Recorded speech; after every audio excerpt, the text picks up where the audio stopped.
Hi again. It's Deb James, the Wellness RN for you. And we are continuing our discussion about immune support.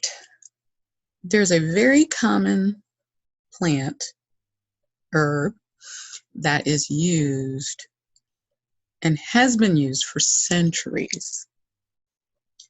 And it has a bright orange color when the root is crushed up.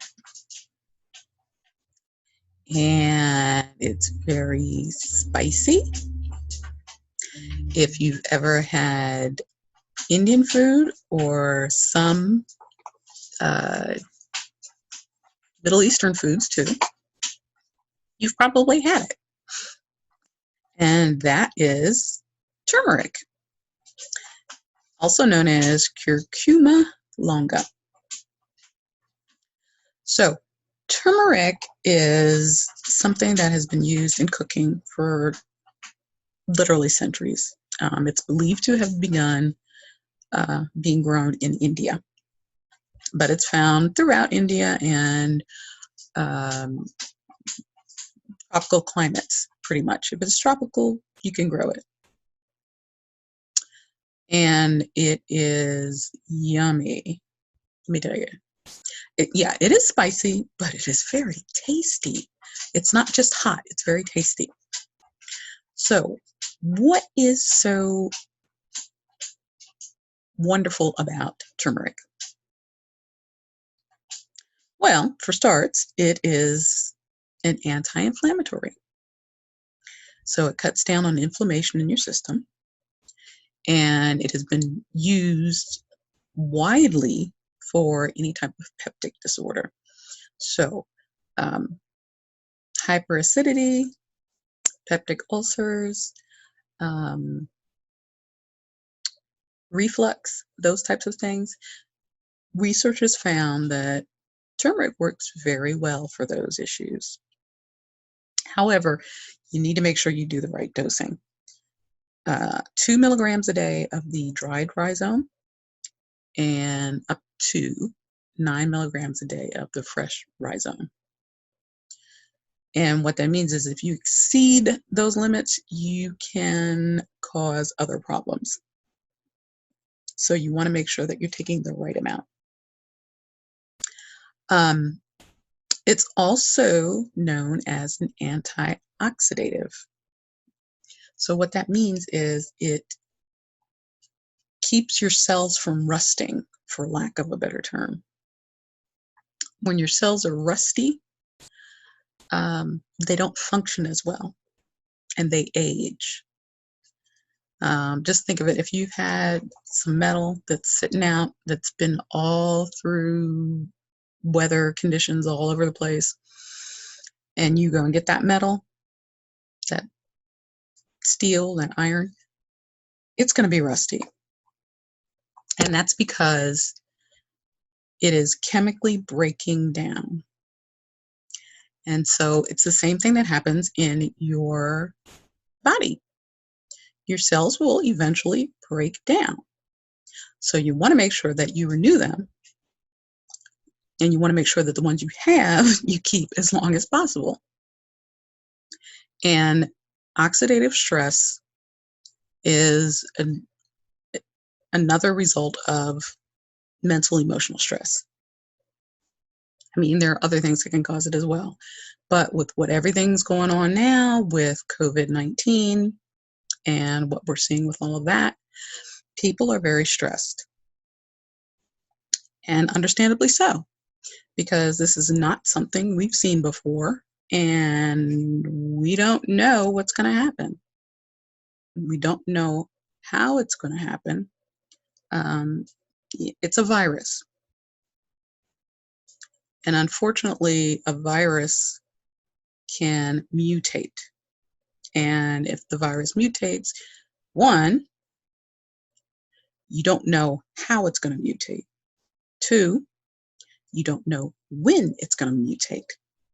And three, you don't know how long that mutation is going to last, or if the next time it is passed off to another inhabitant, another being, that it will stay the same, or some parts of it will stay the same, or some parts will change.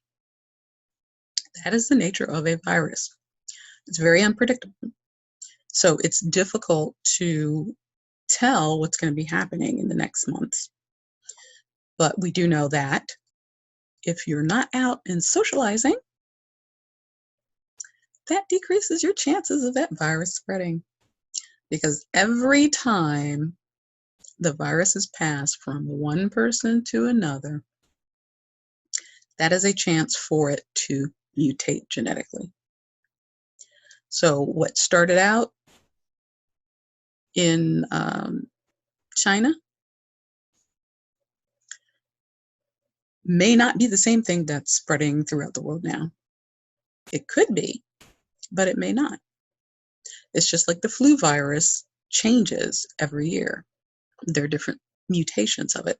And so when you get vaccinated, you usually have 3 different strains that you're vaccinated against in the hope of hitting one of the ones that comes around that year. So that's why every year you need to get a flu shot. Anytime between September and March. And I'm guessing that probably the coronavirus vaccine might do the same thing. But anyway, getting back to rhizomes and turmeric. It also has antimicrobial effects. So what that means is little microbes, little bugs that live around inside and outside, it can help alleviate them. Now, that doesn't mean that you should be making a spray out of turmeric and spraying down everything. That's not quite how it works. But within your body, it can help to fence off different microbes that could affect you adversely. There's also one more thing about turmeric. It has been found through research to be cytotoxic to cancer cells. So what that means is it will kill cancer cells.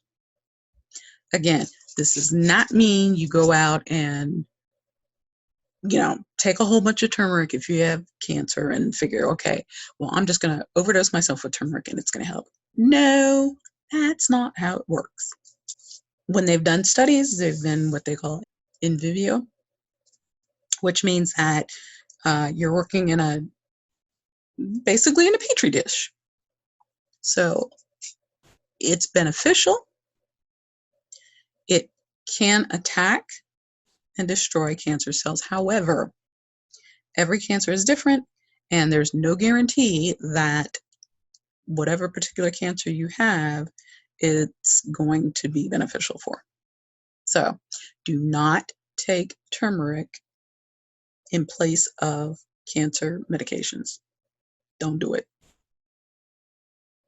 It's not worth it. Now, what dose do you take? Okay, so the accepted dosing of turmeric or curcumin rhizome is 2 grams per day of the dried rhizome and up to 9 grams a day of the fresh rhizome. Those are therapeutic levels. If you go beyond that, it's a possibility you can cause yourself more problems than good. So that's something you just definitely don't want to do. And please, by all means, if you have any type of bile duct disorder, bile duct obstruction, or gallstones, you do not, I repeat, do not take turmeric. It will cause you problems. Very, very intense problems. So if you're eating Indian food a lot and it's causing you, that upper right quadrant pain and causing you to have nausea, what have you, yeah, it's possible you've got some gallstones or you've got a blockage in there somewhere. you definitely do not want to take turmeric when you have those issues. Bile duct obstruction or disorder and gallstones. Don't want to do it. It's going to cause you more problems than help you. So, getting back to my favorite things. This is the turmeric supplement that I take. It's from Garden of Life, and it's the same people that make the elderberry gummies that I like. So these are gummy form. They have a little bit of a zing to them, but they are very good. And again, you would take 4 a day, because again, you don't want to overdo it. If you have children, you need to be very careful with gummies. They can easily block a child's airway. So if you're going to give them gummies, make sure they're very small, or make sure you cut them up into very small pieces. These you can cut up to very small pieces because you don't want it to be a choking hazard for your child. Okay? So, this is available on my website, wellevate.me/Deborah-Lee-James. That is my apothecary. When you purchase now, you always get 15% off the retail price. But right now, I am offering a free gift, and that is a recipe for hand sanitizer, which is something that everybody's wanting right now.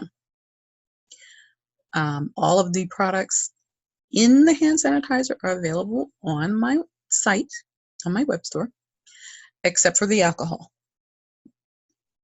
Unfortunately, that's a challenge. But to be honest, if you have any gin or vodka, a little bit of that will work, because that is a high enough proof that it will be effective. So, turmeric is a beautiful thing. I also like that, it's yellow. The lid is yellow and everything. It just, okay. But I want to urge everyone, please, please, please, please practice social distancing. It makes a difference. The longer we don't practice social distancing, the longer we're going to have to practice social distancing. And again, because of the nature of this virus, we don't know much.